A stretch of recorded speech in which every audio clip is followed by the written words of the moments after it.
can share with us some of the books or must-reads that you've really enjoyed during your career, and if you were to kind of share your not favorite book, but perhaps a few titles with the people watching us right now, what would you say is important for them to read? Yes. So first starting with precise advice, right? So especially for engineering management, engineering leadership positions, there are three favorite books. One is The Elegant Puzzle. It's by Will Larson. He mentors me and he's a fantastic guy. He has this systems way of explaining how to think about engineering leadership, and you'll be amazed, especially if you're coming as an IC. You'll just love this book, and it's also so beautifully illustrated with all his system block diagrams.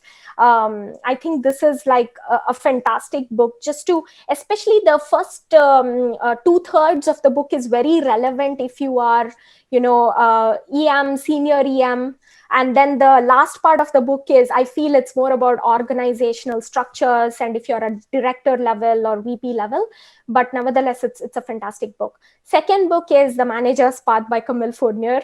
It goes without saying, she just gets technical leadership so well, and all her talks on YouTube are also very interesting. So Manager's Path is like a must read. It's a Bible before you enter engineering management, and it's also a very small book, so not a hard read.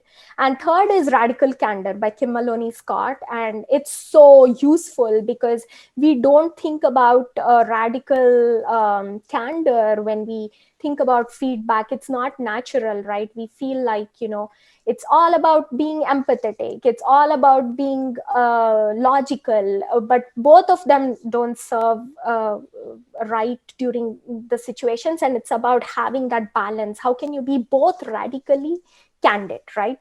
And then you achieve that sweet spot when you do that. And she's fantastic in explaining that quadrant, so yeah, these three books are definitely my favorites. But going one level up, I would say read Peter Drucker. Read also books like Bertrand Russell or European philosophies.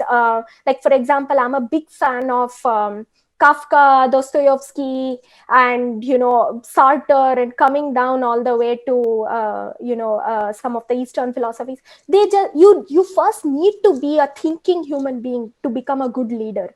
So I would encourage reading a lot. Off late, I've been reading a lot about collective intelligence and psychology and the role of behavioral psychology in leadership. So that's kind of interesting. But start with those three books.